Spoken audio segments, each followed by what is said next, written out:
Hey guys, welcome to SheKnowsArsenal. Why did I do that? I was like, hi guys. Welcome to SheKnowsArsenal. My name is Jessica. I'm your host. You can follow me on Twitter at Justino Tweets and at SheKnowsArsenal. Welcome to another episode of the Daily Download, going through Arsenal's news, transfer news, all that kind of stuff. Welcome. Make sure you like the video and subscribe to the channel. Literally right before I came on here, you know how you hit your pinky toe, and I don't care, like if you know what I'm talking about, when you stub your pinky toe, there's nothing like it. Like that quiet scream that you do, like it's like, oh. I literally just did that. It hurt so bad. Like, oh, geez. It really hurt. Like I keep thinking about that pain. That was terrible. But yeah, other than stubbing my toe, I think it's been an interesting day today in terms of Arsenal news. Um, Preseason is well on its way. The team is getting ready to go to the United States. I think they leave on Wednesday. So all of the international players have arrived back at training to kind of get ready for that. And so we did see like a lot of Arsenal content, like kind of showing the internationals that have been out, you know, who we're talking about. Bukayo Saka, Tomiyasu, William Saliba, Martin Odegaard. So in the midst of all of that, I did see quite a bit of excitement on the timeline, because once you see them return back to preseason, I don't care how mad you were about us not making top four, you instantly become excited again, because guess what? We love the Arsenal. And I, for one, cannot wait for the season to start. I know that I would like to see some more signings come through. But nevertheless, like I'm still excited about the players that we have. I do think that, you know, somebody like William Saliba will feel like a brand new signing. We know Bukayo Saka is such a good player. So, and we know he's going to get better because every single season he just goes up a couple of levels. You know, so I am very excited, and seeing them arrive back at Colney was great.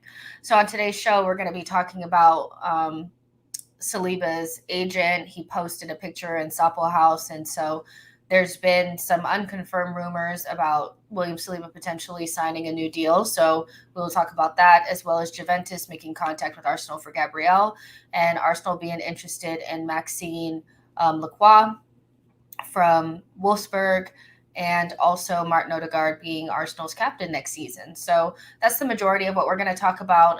We're going to kind of zip through these, because at the end I do want to do a Q&A. Haven't done one for maybe a month or so. So we'll just hop into some questions. I know over the last couple of shows it's been just kind of go through the bullet points and then go. And I haven't gotten a chance to really answer some of your guys' questions that I know you guys have been dying to ask. So we'll definitely get into it. So yeah, there's about 100 of you guys watching. I know it's a little bit of a different time.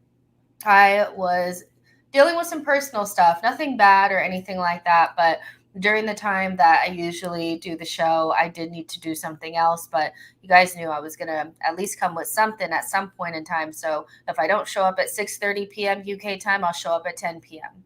You know, that's just kind of how we do things here. Let's see who's here. She Knows Football said, smash the likes. Denzel said, we seriously need a new right winger to compete and be back up to Bukayo Saka. We can talk about that as well. iGamer says, yo, what up? Semi says, Saliba in the house. People said Arteta hated Willow. It's quiet for the haters now. Let's see. Gunnar Vettel says, I am Norwegian and I feel horrible. I need some positive Arsenal news badly now, Jess. If you are referring to the Norwegian women's national team being brutally beaten by England, then yeah, I'm sure you're not feeling great.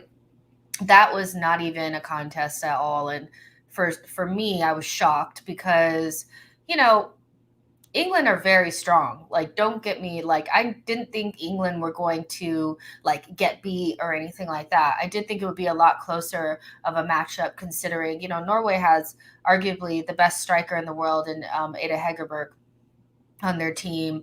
They have Melda. She has vast experience.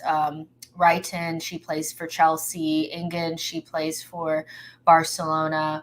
Caroline Graham-Hansen, she plays for Barcelona as well. So to see them just get brutally beaten the way that they did by England, I think it shows the strength of England and how they need to be watched out for. Like, they are definitely a team that could walk away and win the Euros. But also Norway need to get their life together because that was embarrassing. Very embarrassing. Tony says, R.I.P. Pinky Toes. Exactly. C. Wilder says, sing an ouch song makes it stop. Joshua says, we ain't signing nobody else. I don't believe that. Denzel says, I am truly excited that Martin Odegaard is the new Arsenal captain. So let's go ahead and jump in. So Saliba's agent posts a picture in Sopwell House. Has he signed? You know, I did see quite a bit of, you know, people looking at Saliba's agent's Instagram picture and making the assumption that William had signed. There was also some, you know, footage from some person that happened to be there that William had his videographer, photographer, and his agent. And so, you know, I would say that, like, I would imagine that at least talks have started or they're happening or something, because, you know, his agent wouldn't just be there just for shits and giggles. Like, he's definitely going to be there to try to at least talk to Arsenal about William Saliba's future. Now, you know, I am one to just kind of like, I'm going to wait until the official announcement to start talking about William Saliba signed a new deal, because the accounts that was coming from, they've gotten a lot of shit wrong. You know, one of the accounts that was kind of talking about that also was saying that Rafinha was like 90-something% done. So it's all unconfirmed, but I do think it's a good sign that his agent is there. William Saliba is here and with us, you know, at least to start preseason. And hopefully he does sign a new deal, because that is absolutely paramount. I think he has to, in order for us to move forward.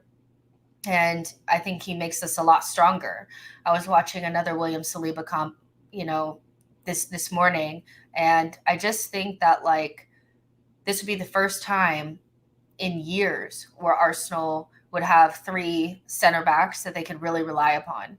3 young, talented center backs that can hold their own. And most of the really good teams have at least 3. Manchester City, they have 3. Liverpool have 3 or 4. So I would imagine that it would be in Arsenal's best interest to do something quite similar. Of course, our players are a little bit younger and, you know, stuff like that, but ultimately they're all quality. Gabriel, White, and Saliba. So yeah, for me, it's just about like waiting it out and actually seeing like a confirmed announcement before I'm like out there saying that he's signed a new deal. But I do think his agent putting out that picture in Sopwell House, you know, William being there and there not being any more rumors about him really leaving, you know, once the Marseille thing was kind of like done, because Marseille, I think it's William Saliba's agent who represents the new center back that's going to be playing for Marseille. So they have went and found a replacement. And I know that, you know, Sampaoli was not happy about Saliba not being signed permanently, and he left. So with them out of the picture and nobody else seeming like they're really going to throw their hat in the ring for William Saliba, I would imagine that he would sign a new deal. I feel a little bit more confident now that I've actually seen him at London Colney, but I just want to hold off just a little bit longer because you just never really know. You just never really know. High Tech J says, first time in years where we have 3 6-foot+ center backs who are serious internationals. Exactly. Gunnar Work says, in my opinion, if it's true, Saliba signing a new contract would be up there in importance with signing Jesus for the summer window. Somebody made a really interesting point that, like, if we were signing William Saliba this summer for 40 million, we would be like jumping out of our skin. And I do think that that's true. He's never played for Arsenal. He played like 1 preseason game against MK Dons, and we never really, obviously we didn't see him again. So it would quite literally be like a new signing. And so, he is very highly rated by a lot of people that matter. And I do think he can continue that and continue to grow, with Arsenal.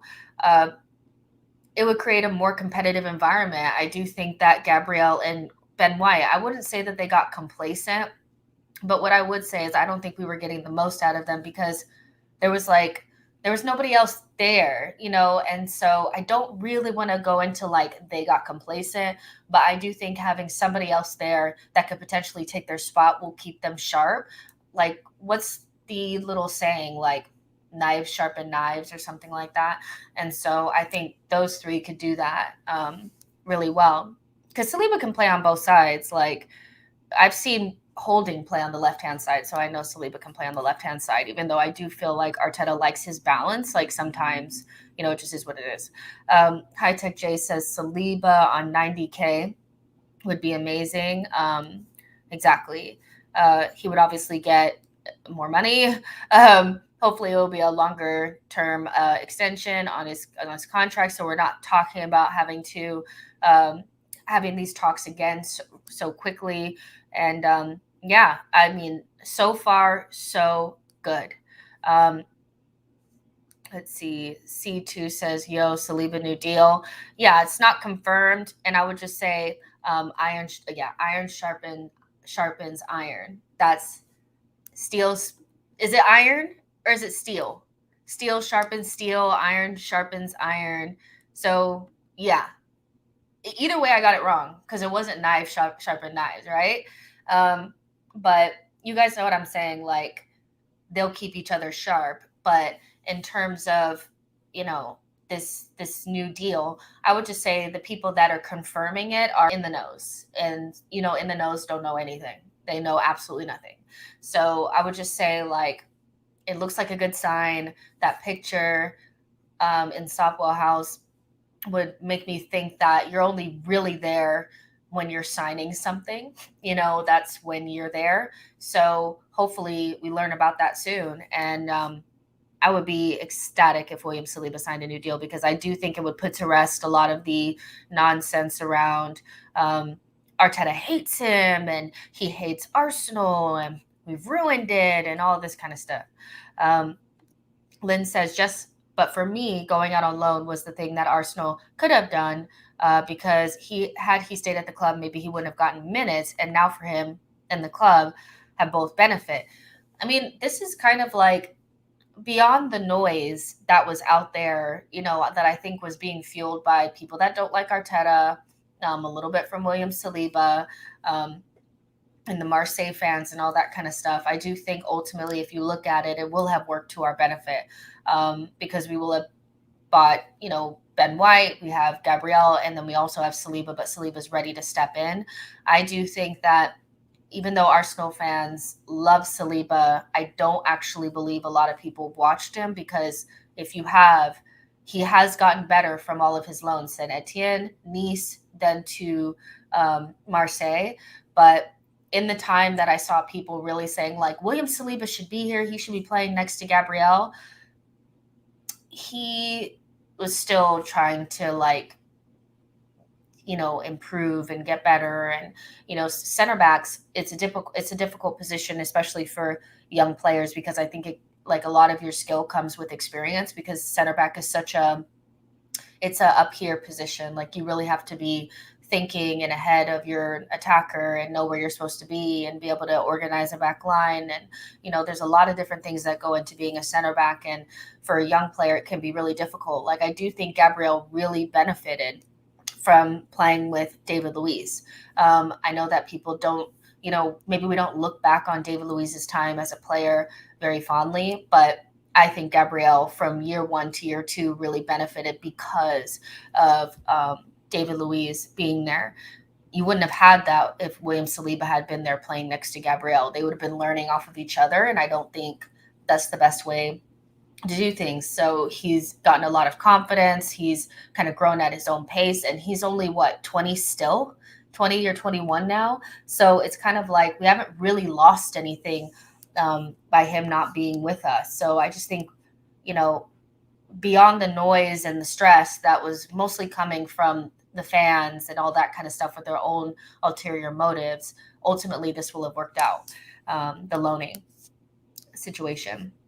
Keenan says Saliba only really looked like the finished article last season with Marseille. The loans were exactly what he needed.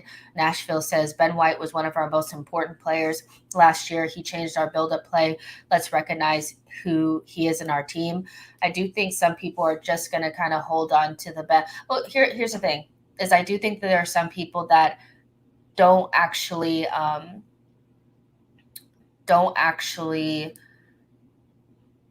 rate Ben White, but that's just their opinion. And for me, it's kind of like, we're not all going to have the same opinion on players. Like, I do think that because Ben White is not really like a traditional center back, some people just want a center back that just smashes people, wins the ball, and just defends. Ben White is not really that type of center back, so I can understand why people don't rate him. But there are just some people that I feel like are holding on to resentment from the whole Arteta thing. And so Ben White versus Saliba has become somewhat of like a stick to beat Arteta with. And Ben White has kind of suffered from that a little bit. But I'm not particularly worried about what other fans think about Ben White. I personally think that he was a step up last season and he helped us a lot.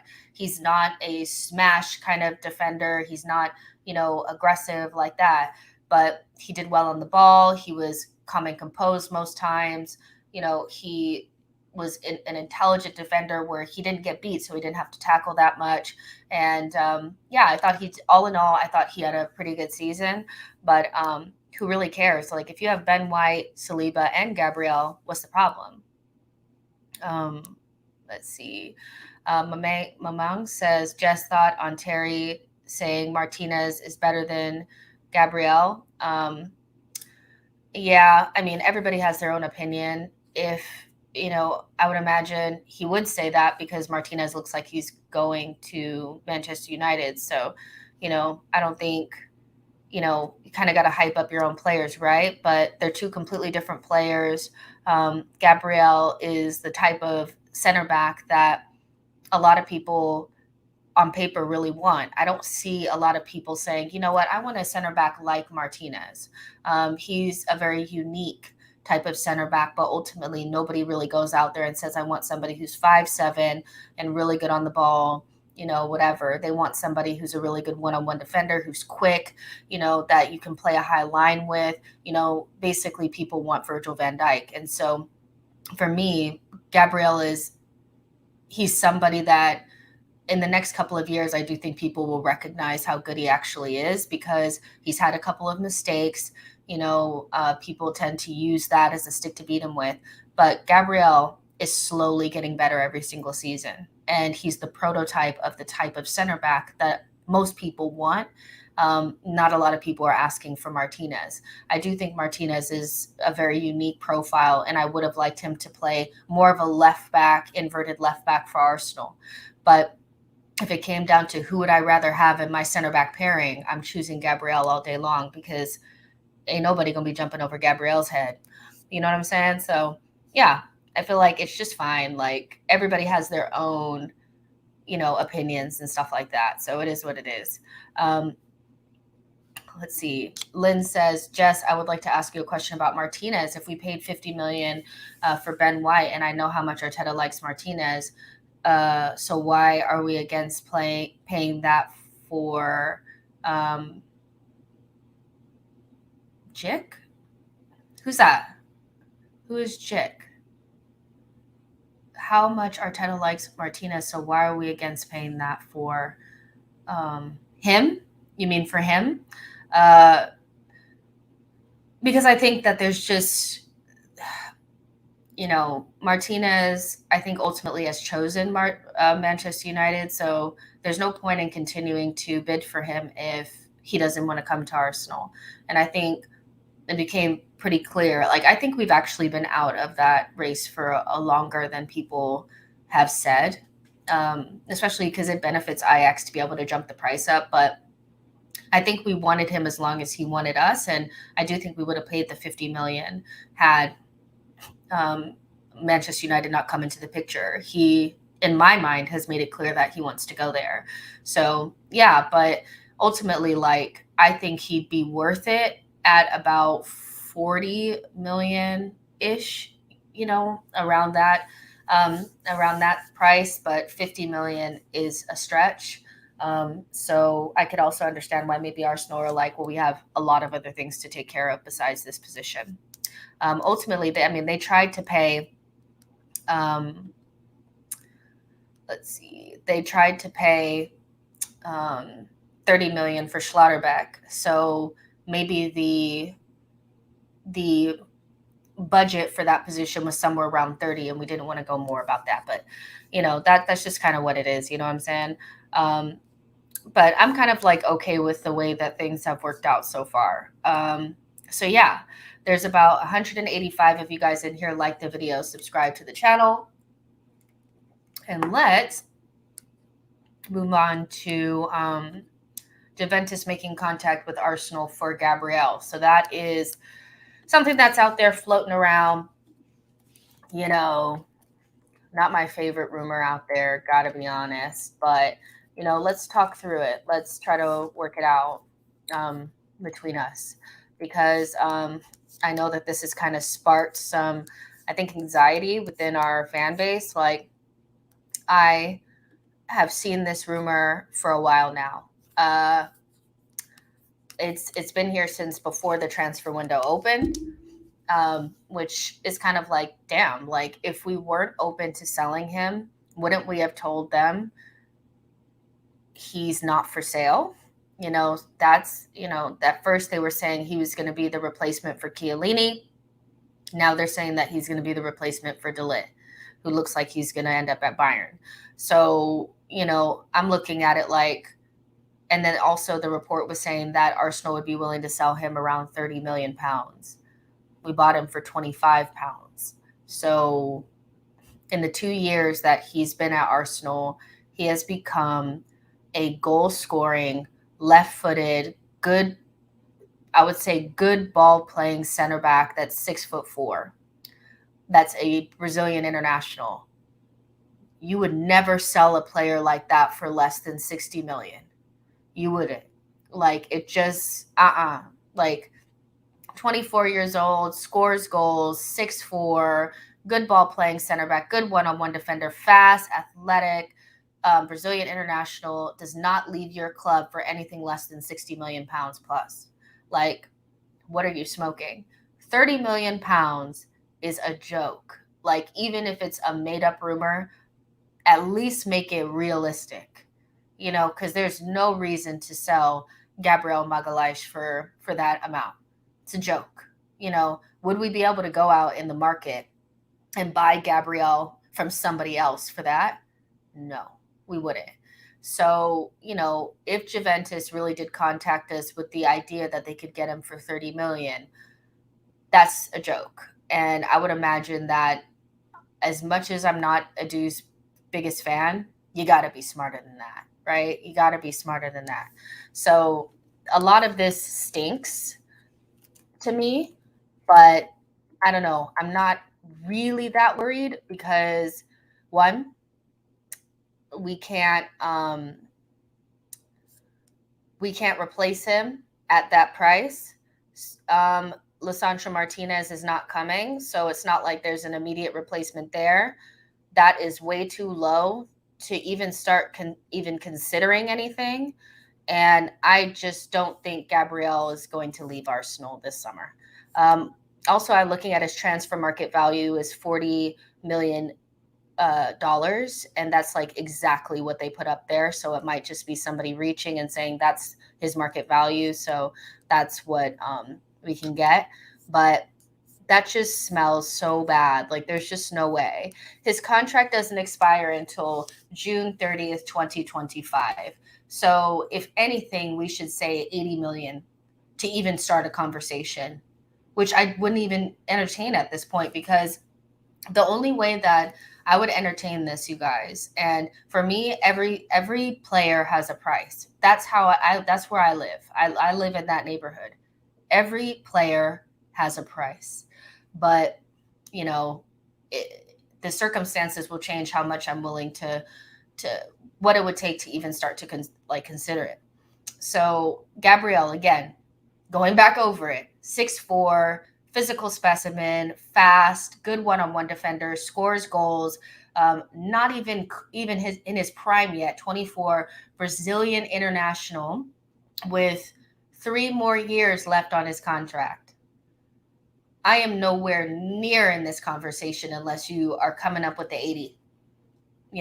There's just absolutely no way. So, this just stinks for me of agent talk. I think Gabriel is due a extension, or at least a pay rise. He's paid less than Ben White. And I would imagine that after 2 years, he is probably looking at his salary like, I should probably be getting more here. And I feel like that's what this is. I don't think there's anything to this at all.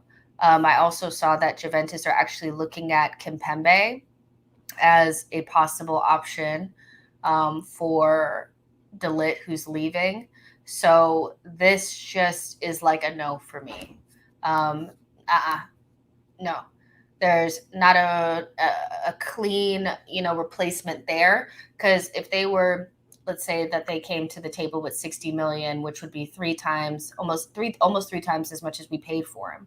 If there was somebody out there on the market that was kind of like a William Saliba, type of player that was left-footed as well, then maybe you could say, okay, I could bring that player in for 15, 20 million or something like that and sell Gabriel.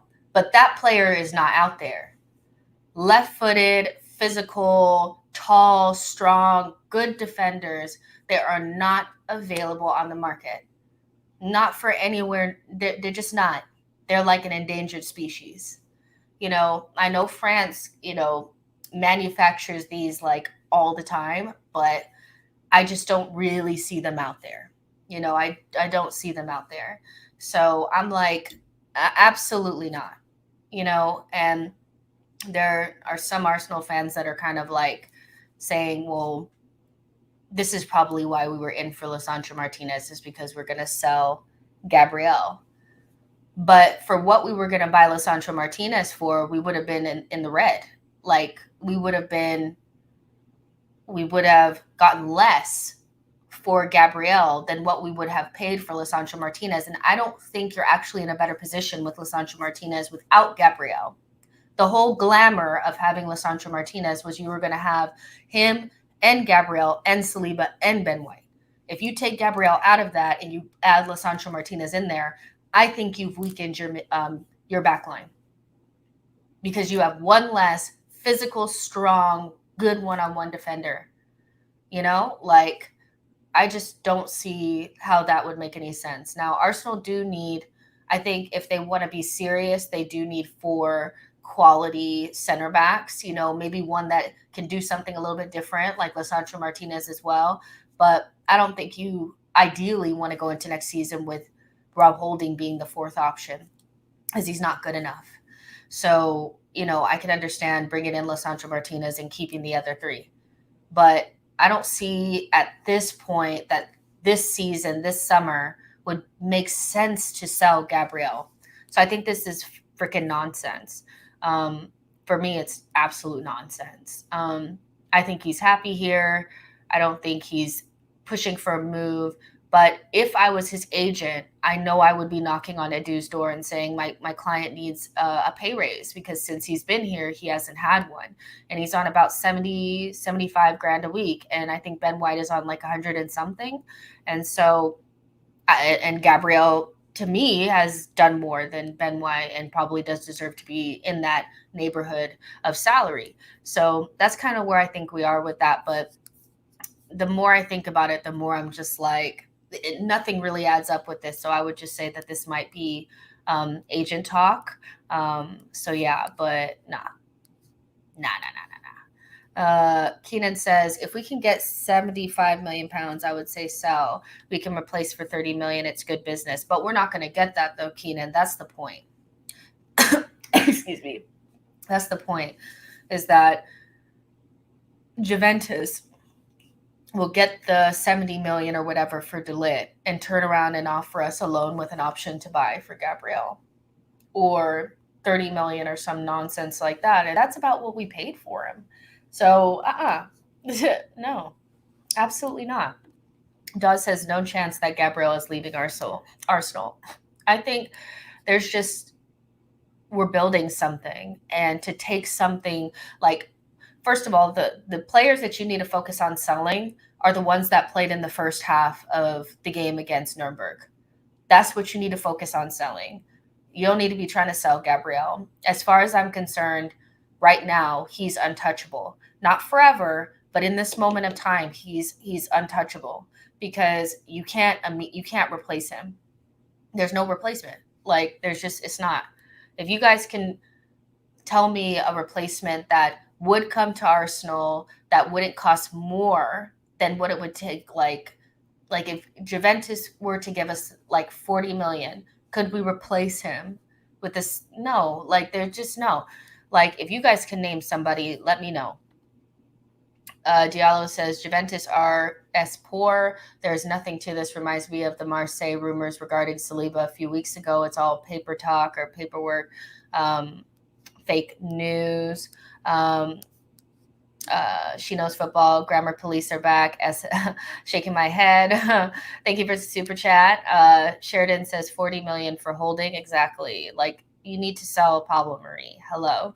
Matthew says Juventus can have Pablo Marie, world-class center back, 70 million, and he is yours. Blaze says, Jess, it doesn't make sense to sell Gabriel this transfer window. Gabriel was one of our best players at Arsenal next season. Exactly.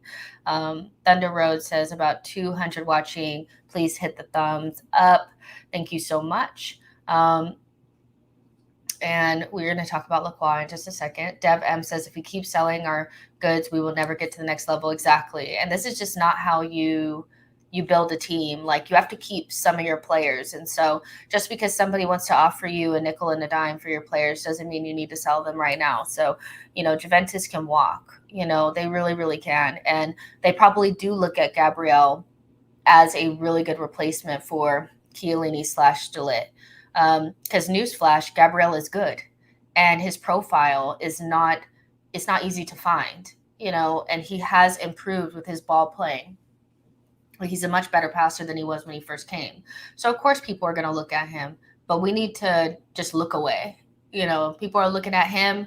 We all need to look the other direction, because he's just, we don't need to sell him right now. If the Cronkies need cash, they need to pay up. They need to reach into their pockets. We don't need to be selling Gabriel.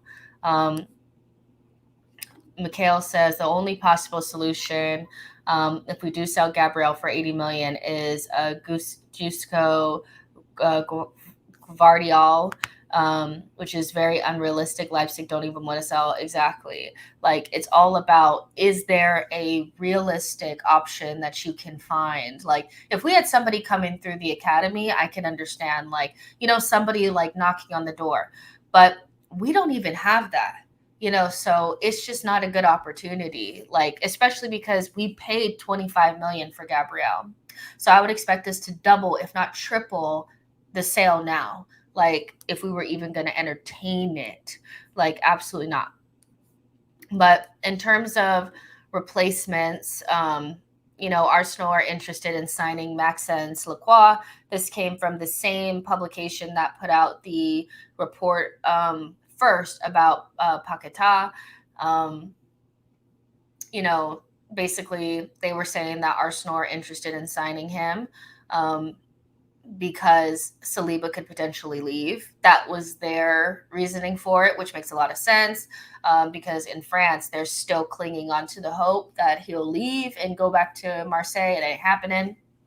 And then also, every time we're linked to a center back, the idea is because somebody is leaving. If that's the case, that we're looking for center backs because either Saliba or Gabriel are not going to stay, I don't want to hear that this is a different Arsenal. I don't, because that's not a different Arsenal. Arsenal always sell their best players and then bring in somebody else that's not as good, or don't replace them at all. New Arsenal needs to be looking around at the Premier League and trying to figure out how we can emulate what the best teams are doing. And the best teams, they are stockpiled in those positions in the back. They have 2 fullbacks on each side that are good, and they have 3 or 4 really good center backs that can all play.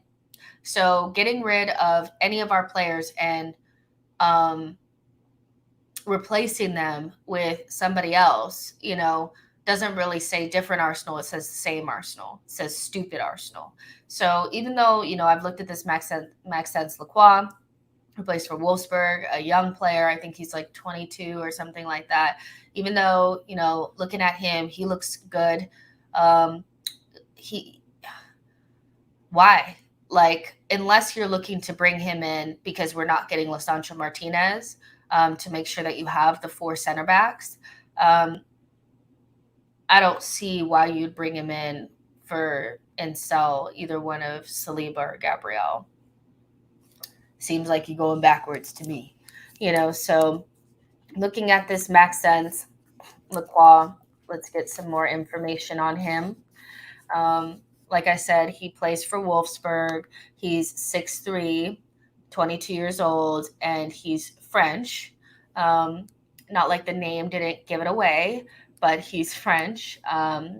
And so, like, they're calling him the next Rio Ferdinand. I don't want none of that. I don't care.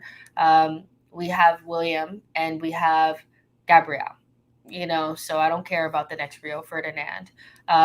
He's also being linked to West Ham. And then, so this headline says Arsenal find potential Lisandro Martinez alternative by rivaling West Ham for him. So yeah, this is a West Ham target that's also being linked to us, which I think we need to be careful about because they also did the same thing with that Onana, and we're not even remotely really interested in him, really. So I would take this really with a grain of salt, but the report did come from MediaFoot OM, and so they're a French publication, so their assumption was it was because Saliba may not stay, but we know that that's probably not true. Let's see. Yeah, some people are saying it's Lisandro Martinez alternative. Some people are saying it's otherwise. So they're saying he's 34 million pound rated. I don't know about that, but obviously they're going to want quite a bit for him, right? Because he's 22, he's young, athletic, exactly. See, like, he's not even as good as Gabriel, and they want 34 million for him. So why would we sell Gabriel to them for around the same amount? It's bullshit. Let's see. Let's look up. Does he have a FB ref? Yeah. All right. Yeah, I'll show this to you guys as well. And again, this is Maxence Lacroix. It's a cool name, I'm not gonna lie. Lacroix. All right. So this is his kind of overview, and he looks like a defender just when you look at it. Actually has quite a few dribbles for a center back, which is interesting. Progressive passes received are kind of high for a center back as well. That's interesting. But he doesn't seem to be. Oh, it's interesting. Shot creating actions. I wonder what that's coming from. But aerials won good, pretty much almost 80th percentile. Interceptions are in the 99th percentile, 84th percentile for tackles, and 82nd percentile for pressures. He looks like a typical defender in terms of where his green bars lie. Unlike Lisandro Martinez, who kind of looks more like a midfielder, a defensive midfielder, this guy is a full-on center back. He looks really fast. He looks aggressive. He looks like somebody that the type of center back that people really like. think that this is a West Ham target. He's most like Salisu, who I think is actually pretty good at Southampton. So yeah, but I don't know about this one, you guys. I really don't. I don't see why we would like need him. He's not much different than the players that we got. I don't see him coming in and any of our players leaving, but he looks like a good player that we may see in the Premier League, but maybe not at Arsenal, maybe at West Ham. She Knows Football says, thank you so much for your super chat. Says, whatever you do, you just have to ask the question, what for? What for tells you the intention and the reason every single time. Good point. Tony says 0 nutmegs. I mean, yeah. Keenan says, haha, Jess is finally coming to the dark side. Lacroix is a baller. I don't want him instead of any of our players. Like, that's where I kind of am at. He's not left-footed. He's right-footed. Left-footed center backs that are actually good are so rare. And we found Gabriel. I remember going through that transfer saga and being about to pass out and throw my phone because I was like, why is he not an Arsenal player yet? What's going on? And now I don't want him to go anywhere. So I don't want him instead of anybody that we already have. He can come in. Plus, like he can be that additional left center back or just a center back because we need 4 good ones, but not instead. Keenan says Lacroix is right-footed, so that's a good argument, but he does play left center back. Most center backs can play on both sides, but we know Arteta is a good stickler for it, or a big stickler for it. Left footers on the left side, right-footed on the right side. Now, I think Saliba can play left center back pretty well. So I mean, like in Europa League, you could play this Lacroix guy on the right and play Saliba on the left. But I think that this is just a West Ham target that we may have looked at just in case Saliba did leave. But now that he looks like he's staying, they're bringing it up because West Ham are really interested. And guess what? Arsenal get clicks. Nobody cares unless one of the bigger teams are also interested in that player. So, yeah, I just think I don't see much in this. iGamer says, thank you, Jess. If he wants to rest on the bench, I'm good with that. Lynn says, if this guy is linked with West Ham, this could be agents again trying to push the price up for West Ham, hoping that they will buy him. Exactly. Nashville says Lacroix is good sparkling water. Exactly. It's just, yeah, I'm not going to even really sit here and act super interested in this because I'm not. There's 250 of you guys in here. Like the video, subscribe to the channel. Let's talk about Martin Odegaard as Arsenal's new captain. So again, these are rumors, but we've been hearing about this for a while. So I do feel like this is going to happen. But word on the street is that Martin Odegaard is going to be our new captain, and Tierney and Ramsdale are going to be a part of the leadership group. We know the leadership group was all the old players plus Bellerin at one point, and then it became Rob Holding and what have you, and then now there's probably a little bit of a shift again. Mixed reviews on this. I do think that Odegaard is a very intelligent player, kind of like our coach on the pitch when he's out there. I do think there's a misconception about his personality that he doesn't talk. He's done a mic'd up before. He wasn't even a permanent Arsenal player, and he was out there screaming and giving orders and stuff. So let's not sit here and act like Martin Odegaard is some wallflower. He does talk. He is kind of like the coach on the pitch. Arteta's always talking to him. I think it's a combination of him and Xhaka that are kind of doing that role. And he's the captain of his national team. So he has some leadership ability there, but I have seen that some people are not really excited about it. They feel like he's quiet and can't, push people up against the locker and slap them around and stuff. And I do think that the captaincy for me, I would I think defenders are the best captains. I think your center backs are like your best options, as you know, or even like a defensive midfielder. That may just be history talking to me because of Tony Adams and Vieira. And so I'm like, yeah, that makes a lot of sense. Your creative midfielder, that's different, but Cesc was a captain for Arsenal. And so it's not like it's out of the realms. It's more about the personality and what they bring, and do people listen to them and all that kind of stuff. Am I surprised that Arteta would go for Martin Odegaard? No. He really pushed for him to come to Arsenal. I think he really likes Odegaard. I think he trusts him. And, he has the intelligence and all of that kind of stuff. And I think Arteta really likes that.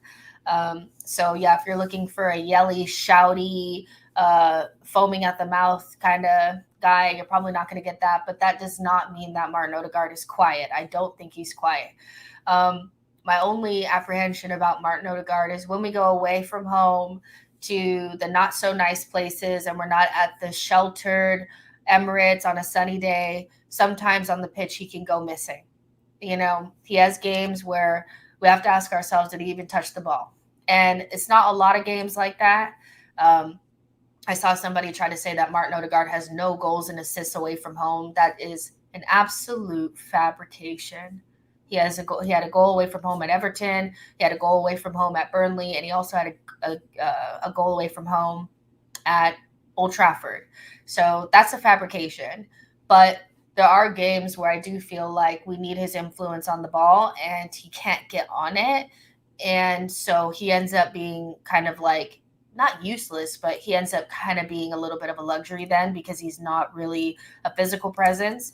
So yeah, but like I said, those are not all the games, but as captain, like, you kind of need to be a presence all the time. That's my only thing about it. But out of all the options that are there, I think you have to be real and say that, like, there's not a lot of good options. I don't like your goalkeeper being your captain. I don't think that's a good option. I think Ramsdale being a part of the leadership group is great, but your goalkeeper, I don't think they have time to be captaining the side. I think they need to focus on what's going on in the goal. That's the same with the strikers. I don't really think a striker is your best option all the time because they need to be selfish. You know what I'm saying? So a midfielder or defender usually is the best option. And, Tierney was obviously the best option, but he's so injury prone, that he's not going to be available to be out there on the pitch captaining the side. So you might as well give it to somebody who's probably always going to be out there, and that's probably going to be Martin, unless he's injured, and he's not really injured that often. So who else could it have been? I saw some people saying Ben White. I don't really get leadership vibes from him. I get cool, calm, collected center back from him, but I don't get captain from him. And, Gabriel was also a shout, but, I didn't really see that either. So it being Odegaard doesn't really, it doesn't really surprise me. But what do you guys think about it? Do you think it's a bad option? Like, and who else could it have been? Because we're also choosing from the people that are there. And so, Lionide says Odegaard is the best option. Keenan says Jesus absolutely leads by example and hard work. I would say he's the perfect choice. I don't think it's a good idea to give the captaincy to somebody who hasn't been there that often, or hasn't been there for that long. I don't really think that's always the best idea, but I hear you. Tony says Saka, captain of Arsenal, then captain of England. Orpheus says Odegaard, captain, Xhaka, vice. Let's see. Tony says captain only matters when you get it wrong. Odie isn't the wrong choice, so I'm okay with it. Ivy says Odegaard gets easily frustrated, especially when he doesn't get the ball. Do you think that that's a bad thing, that somebody's frustrated? Because for me, some of the best captains are the ones that do show emotion and, will get into people if they don't do the right things. And, I remember many a time where I looked at Patrick Vieira and I'm like, he's not happy. So I'm not sure that I want somebody who's never frustrated. Martin Odegaard should not be happy if he's not touching the ball, because if he's not touching the ball, we're probably playing like crap. So I'm not sure that I think that's a like a bad thing. You didn't actually say it was for a captain, but, I'm just reading in between the lines there. Keenan says, I would say give Jesus the armband. I know he just came, but he's passionate, selfless, hardworking. Yeah, I just don't think that that's, if I've been there for a couple years and I've been eyeing the armband and somebody who hasn't played a game for Arsenal gets the captain's armband, I'm not feeling that. So I think Jesus could be a good leader, and you don't necessarily have to be the armband to be a leader, but to give it to him. And obviously Odegaard's probably been eyeing it for a while. No.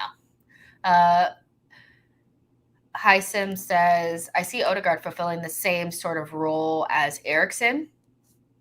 Fair enough. Lucas AFC says there's no better option now. Maybe in the future, Saliba, because he always captained the youth France teams, I think. Maybe so. Gunnar Work says Odegaard makes a ton of sense as captain. Tierney would be a great shout if he weren't so injury prone. I would be interested to see Ramsdale as captain. He has a boisterous personality. Ramsdale is just, he's a nutter. Most goalkeepers are.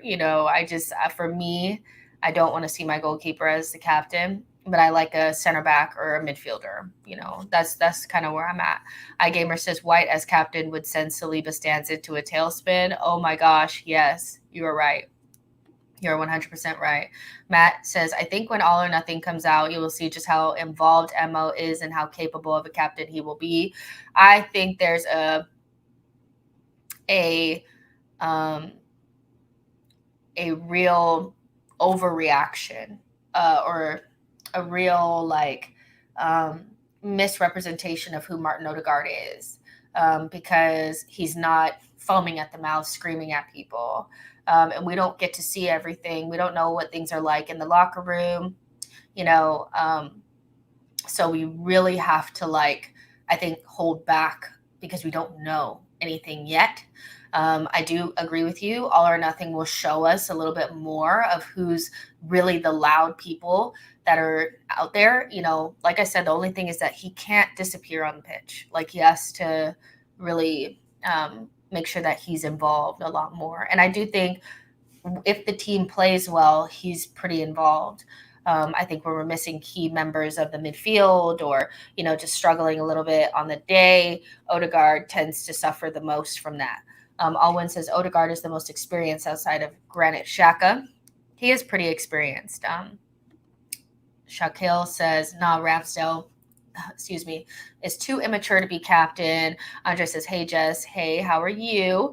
Alwyn says, All or Nothing is going to highlight who the leaders are in the team because Ben White and Gabriel are known as some of the more vocal in the club and changing room. Exactly. So we just have to wait and see. But for me, it's not a big thing. I think like Tony was saying, you only really care about captain when you feel like you've gotten it wrong. And I don't think Odegaard is the type that we're going to look at and be like, you're not a good captain. Lionide says, I think a lot of people don't understand the influence Martin has. Busher says, where do you see Arsenal finishing next season at this moment in time? Not sure. It's just too hard to gauge when nobody's business is done, but I think we'll be fighting for top 4. I think that's about where we're at.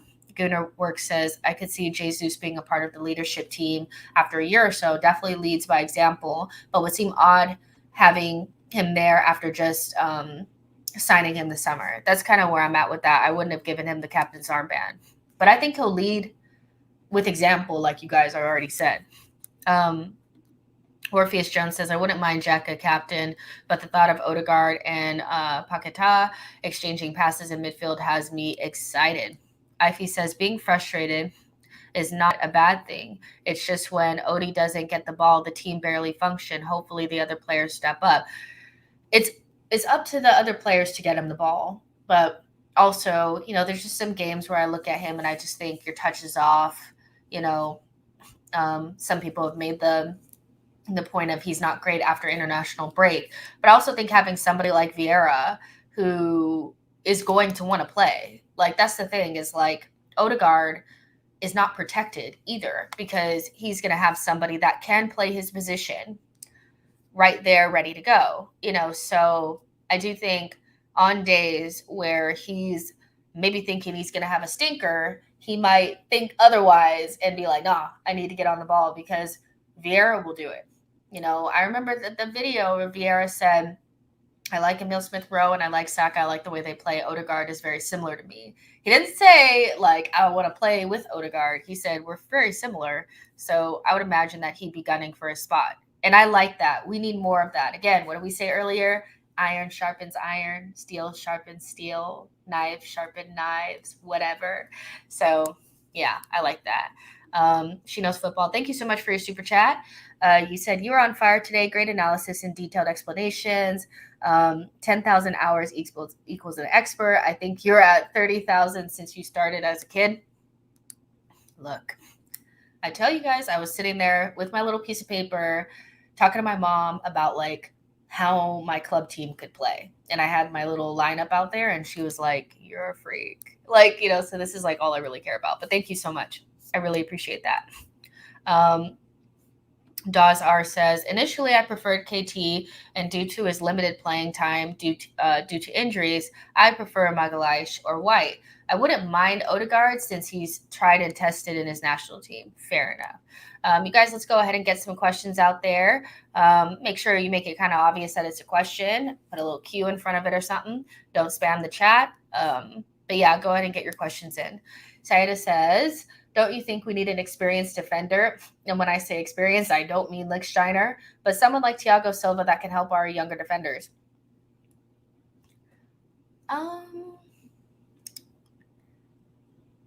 would say I feel like we need more experienced attackers than defenders. I think at this point in time, like, because experience is it's such a wide range of experience. Cedric is technically experienced. You know what I'm saying? So, do I think we should have somebody in our team like a Thiago Silva? Yes. But I also remember the heart attacks that I was having with David Luiz. I didn't necessarily feel like his experience was always well represented. So it's kind of like, I do think that could be useful, but I don't think we need it. So, of course, if you could find a Thiago Silva on a free and drop him into this back line options, great. But do I think we need it? No. Do I think we need another experienced striker or attacker? Yeah. Yes, I do. So that's where I think more of the experience is needed, because Saka and Martinelli and Emile Smith-Rowe are so young, where I think Gabriel and White, they have enough experience now where I don't really consider them super young. Tomiyasu doesn't come off young to me. I know he's 22, but he doesn't come off young, and Tierney is 25. So they got some experience there. Up top, though, like, there needs to be more experience. And also, like, I did see that, I think it was Art DeRoche, was saying something about Reece will get another chance this season. Yeah. We need another attacker.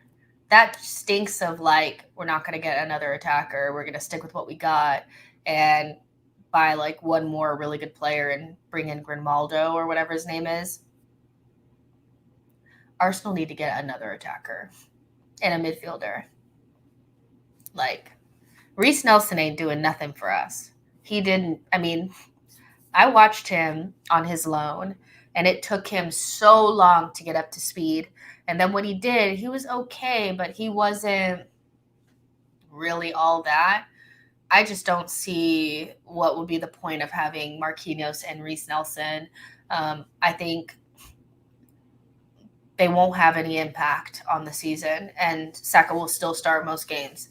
So I need that attacker. I need that attacker.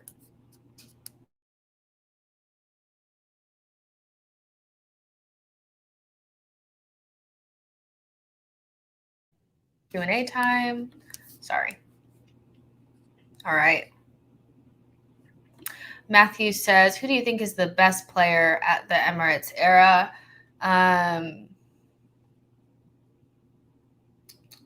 The The best player in the Emirates era. It's interesting because I was looking, I was doing some work, and the 2008-9 season I think popped up, the season review for it, and I was watching some of it, and I was thinking to myself, wow, we had some players back then. Not saying that any of these really fit that, but you look at like Van Persie was amazing, Cesc was great, Nasri, I even think Adebayor was kind of good, like just saying, so we had some quality players through the Emirates era. It never really came to anything, but we've had some really good players during this time. It just never really all worked together. But I would still say it was probably Cesc. I do think because Alexis is a lot more top of mind because he was closer. Like he's the most recent, like very impactful player that we've seen. He's top of mind, but I really do think people are forgetting how Cesc Fabregas was carrying Arsenal Football Club, and he was like world class, like he really was. Alexis was special as well, but in that time period, how good we were back then, even though we still weren't at the top of our game, but Cesc Fabregas was really carrying us. So, and I do think we're forgetting about him a little bit. So for me, it's Cesc. It's also because I watched that season review, and some of the things that he was doing, Alexis was great, but it was such a short period of time as well. So I have to say, I think it was Cesc, but like top 3 best Emirates era players is Alexis, Cesc, and Robin Van Persie. It's hard for me to argue for any of those.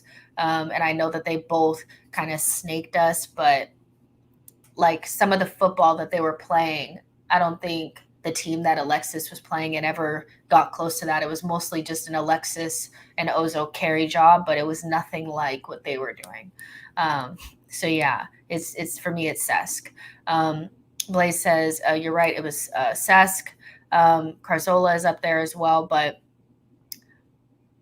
I think because we probably want to block it out because the two players, maybe depends on how you feel about Cesc, but he's also sometimes in the snake category. Those two players were world class. World class. Like Van Persie and Cesc Fabregas, world class. Like they were force of nature, carry the team, do things that other people can't do. Levels. Cazorla is right there. Like he's right there as well. But for me, it's got to be Cesc, and then like Van Persie, Alexis, Cazorla, maybe, and then Aubameyang. Gooderwork says, are there any young players that you think are primed for the breakout this season? I'm personally excited to see Patino be given some minutes. It's hard because, I do think that we have this idea that there's going to be a Saka around the corner. And I do think Saka is special because he came through and he just kind of fit into the first team, and there was no like stopping him. Like he was coming and it was happening and it was fine. With these other guys here that are coming through now, Amari Hutchinson, Patino, Salah, these guys, I do think the physical aspects of them being so like lightweight and smaller, Kasek has been strong the whole time. I do think it'll take them a little bit longer, but I would say I think Patino will get some time in the Europa League. I think Omari Hutchinson might go on a loan, and I don't think Salah is quite there. So I would say it might be Patino, but it's going to be like early round kind of Europa League, Carabao Cup type things if we're beating teams up. that kind of thing. But I think Patino has the potential to go into the first team without taking a loan first. I don't see him on a loan. Like, I think they'll send Aziz on another loan. They'll send Omari Hutchinson on a loan. I think he'll be eased into the first team. But the fact that he's already played in a FA Cup game and also in a Carabao Cup game, I think that would say that they probably think he's the closest. So it might be Patino. I need to see him playing next to grown-ups, though, because seeing him with Sambi out, the little meme where they have the eye drops that's like, oh, clear my eyesight. Like, it's, yeah, that was awful. But yeah, I think he's pretty good. Let's see.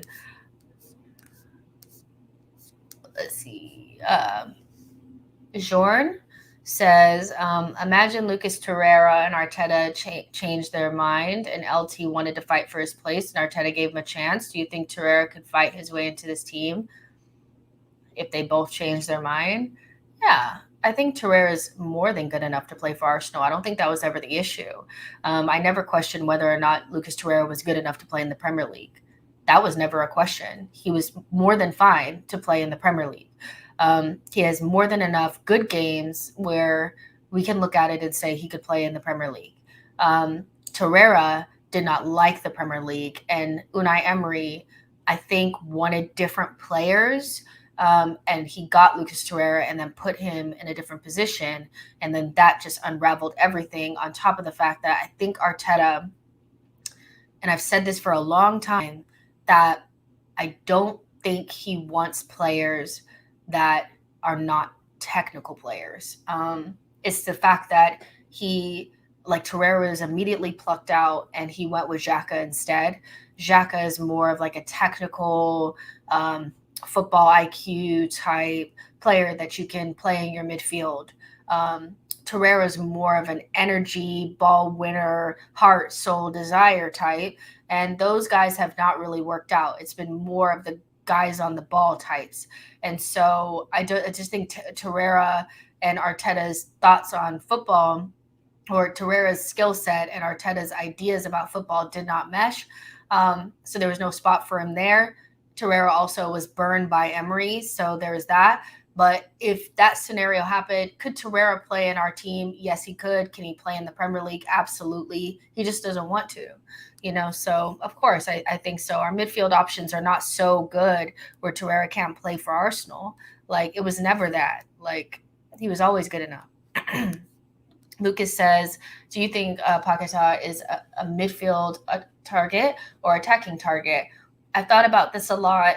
I personally do think that he's probably the midfield target. That's where I think he would play. I don't think he would be the attacking target. I think the attacker will be a winger, like a winger, if we do get one. So I think Paqueta is midfield. I would love to see him play left 8 for us. He's more combative and fighty than people, I think. He's a technical player that can do a lot of fun things on the ball, but that guy gets stuck in. Like, don't get it twisted. I think he'd be good in our midfield. He's also not like really small either, which is I think would make him good in our midfield. Let's see. I see a super chat here from She Knows Football saying, thank you so much. Says, in 6 months of being here, she has never once asked for anyone to become a member or for a super chat. So I do it for her. She's very humble. Thank you so much. I do really appreciate it. I only asked for members like early on when I didn't have any. And I was like, if you guys want to join, it's okay. You don't have to though, but I mostly just enjoy my time with you guys. If you like, all I ask for is like and subscribe. Like, you know what I mean? I just like to see the little number in the corner grow and grow and grow. Because the more of you guys that watch, I just think like, okay, I'm doing a good job. So thank you. Let's see. Diallo, good question. Has your views on Eddie changed? If not, why?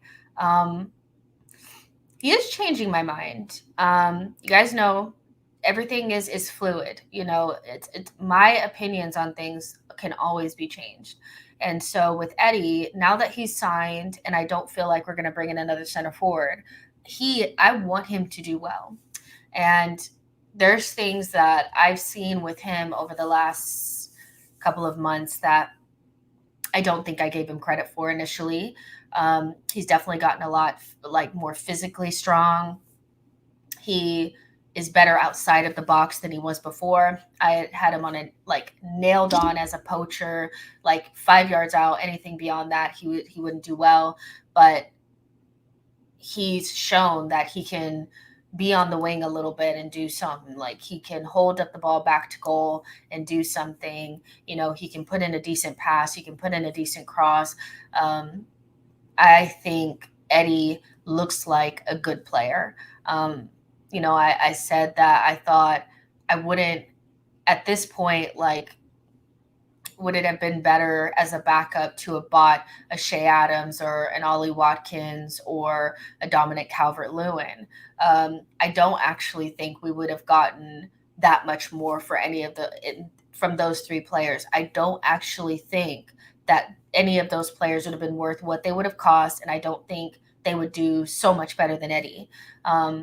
Now, those players are not amazing, but you guys know what I'm saying. Like, he hasn't played a lot of first-team football. He hasn't had a lot of time. But would I have rather us went out and bought any of them now that I've seen what Eddie can do? Not really. It may end up being a really smart thing for Arsenal to have went and re-signed him and given him the pay bump and all that kind of stuff. My expectations of him are to score goals when he's out there. And as long as we create, he'll score. So early cup matches and Europa League matches, I think he'll be fine. Like, I think he'll score quite a few goals. And my kind of ideas on him are if he can kind of be what Diego Jota is to Liverpool for us, then I think that's the direction that, like, that's the right direction for him. And you know, people, I know I said that on Diluted Gooner's channel, and I know he was like, what do you mean? You sound crazy. Statistically, he matches up really well with Diego Jota. That's a player that he's most similar to. Now, the quality may be different there. I think Diego Jota is really, really good. But they basically do the same thing. They're more poachers. They're just really difficult forwards to play against. They press a lot. They want to get in the box, get their shot off.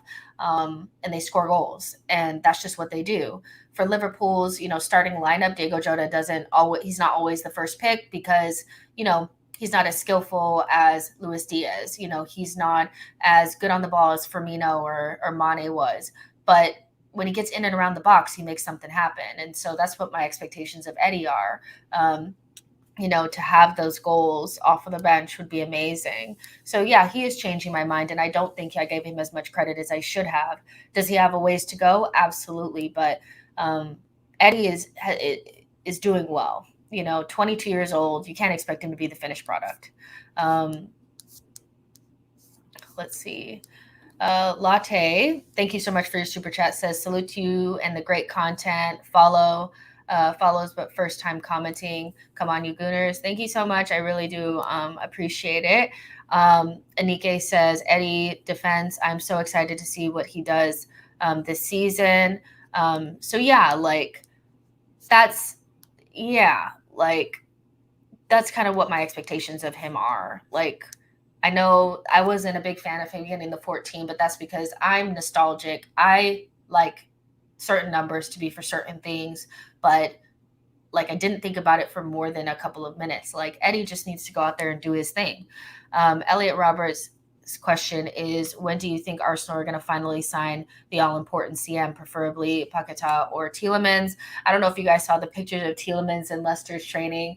I'm just reading into it, but he didn't look happy. I was like, oh no, like, you know, but look, we're going to the US in the next couple of days. I would say we'll probably sign another player within the next 2 weeks. Will it be the midfielder? I don't know. I feel like the midfielder is going to be the last thing. And that's what's going to drive people crazy because it's arguably the most important one. But we'll probably get that Grimaldo guy, and that'll be an easier deal to do because he's cheap. And then the rest of the window will be about the midfielder. Fabrizio Romano said the Paqueta, whatever saga that's going to be, could go all the way to the end of the window, which would be so crap. And then also we know that Arsenal feel like they can wait until the end of the window to bring in Tielemans anyway. I think the midfielder is going to be the last thing that comes in. But I hope, they don't let it go past July. We kind of need to have all of our players in before the season starts. But I think we'll sign somebody within the next 2 weeks. I think it'll be the left back. I think the midfield signing is going to go on and on and on. It'll be the absolute last one. Unfortunately. Unfortunately. So you guys want to know how badly I wanted Grimaldo to be good. This is the kind of stuff that keeps me up at night. I'm like, is this guy crap or what? And I was kind of looking up, see who else has been interested in him. And actually Manchester City were really close to buying him last summer. Benfica wanted crazy money. They wanted 45 million for him. And ultimately, Manchester City didn't feel like he was worth it. I think they thought he was closer to 30 million or something like that. But they ended up not buying him. So at least we know Manchester City thought about buying him. So maybe that means that he's all right. But yeah, I've been trying to make him good in my mind. I just can't. But I'm trying. I'm trying. Let's see. Says, do you have any fears that Odegaard's performance may be affected as it did to Abba? It's a really good question. No, I don't, because I do think he's a natural leader, and he's been a captain before. I don't think any of us are under any illusion that Aubameyang was any sort of leader or captain. That's just not his thing. And he's a striker, and strikers need to be selfish. That's all they need to be thinking about, is scoring goals, not about anything else. So I don't think it'll actually hurt Odegaard. I think he'll be just fine. I'm pretty sure he wants to be the captain. I feel that that's what he wants. I don't know him, but you see what I'm saying? So I don't think it'll hurt him. But yeah, he just needs to not disappear. That's pretty much all it is. If he could just not do that and play the way that he did when he was playing really well, I think most people will say that it's a good choice. Shamoy says Barcelona were also linked with Grimaldo. Orpheus says, let's be honest, Tierney hasn't been great either. Tierney had a difficult season last season. It wasn't his best. I think Tierney is a very good player, but he has a big season ahead of him, because I do think that there's a sense that maybe we should cash in. And if he can't stay fit and he doesn't have as much influence as he probably should out there on the pitch, then maybe we do need to get somebody else. But I am team Tierney. I think he's done more good than bad. And there's a lot of recency bias in a lot of the analysis of Tierney lately. And not enough context, but he needs to stay fit and he needs to have a big season. So I do hear that from you guys. Joshua says, what is the time frame on a winger? I don't think we're going to get one. I think we're just going to get a midfielder and a Grimaldo kind of type. The reason why I say that is because Art DeRoche coming out and saying that Reece Nelson's going to get another chance, that stinks of, okay, we're not going to get a winger. The winger market is crap, by the way. For right wingers, any type of wingers, there's just not a lot out there. Luis Diaz leaving. For Liverpool, Rafinha. There's just not a lot out there. Gnabry probably will end up staying at Bayern. There's not really a lot out there of 1v1 dual monster type wingers out there. So maybe Arsenal are feeling like they're not going to invest in it because there's nothing there. But I would prefer them to get something. We are Gabriel Jesus injury away from being very much so the team that we were last season, so I would like to see us get it done, but something tells me that we're not going to get a winger. I think there's just not enough information out there on it. Unless we're working on something secret. I have this feeling we're not going to do it, and we're just going to go with Marquinhos and Reece Nelson, which would be a mistake. for me. It just would. Diallo, thank you so much, says, love that Eddie defense. Let's support the kid. Of course, I support all the players that play for Arsenal. I may talk crap about them and say that they played crap when they did in my mind, but ultimately I want them all to do well, right? Mr. SNLO says, what's the max budget should Arsenal go for Martinez? Well, I think the Martinez thing is done, but I would say I wouldn't have went above 40 million euros, which is kind of where everybody was at. And then I think Manchester United went all the way up to 50 and now they want 60. I don't think we should have went anywhere higher than 40 million euros. That's what I think about what he's worth, to be honest. Let's see. Arnolito says, Jess, Tielemans and Paqueta without an attacker signing. Would you be okay with that? Yeah, I would.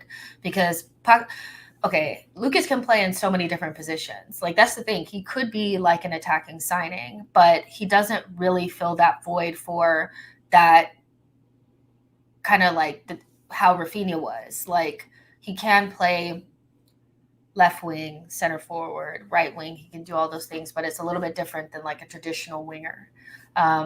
So I would be okay with Lucas and Tielemans, because then, you could kind of spread those players out, do some different things. I would like to see us sign 2 more big signings. Like, to me, that would be considered 2 big signings, but I feel like there's only 1 more coming. So I have this weird feeling. I don't like it. Hakum says, Marquinhos didn't really wow me on Friday, to be honest. More to see, though. Yeah, I want to see more from him. I don't think he had enough 1v1 in him. I thought he needed to dribble more, but, he didn't. So, we have to see. And is Paqueta elite?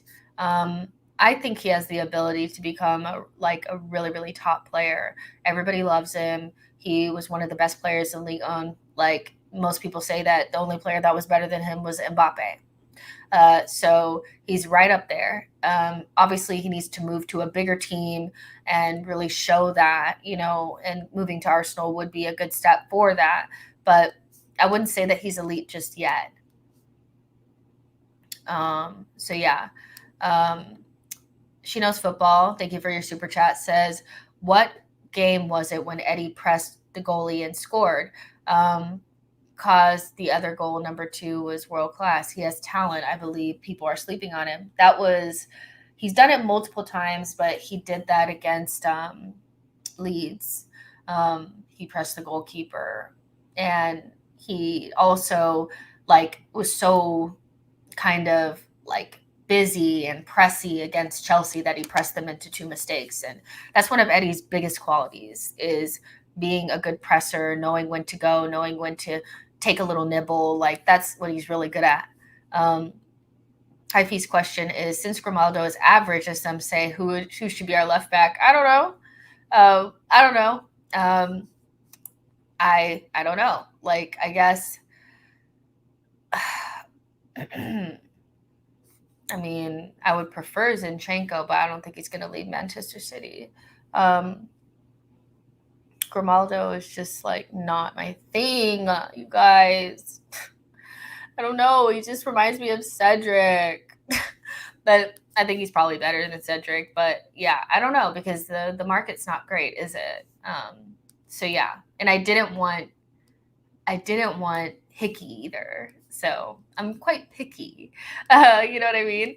Dawood says Pedro Neto was an absolute beast before he got injured, very similar to Rafinha. Don't you think that Wolves would want 80 million for him, though? They're crazy wanting almost 80 million for Ruben Neves. So for Pedro Neto, they probably want a lot. And his goal return hasn't really been amazing. So yeah.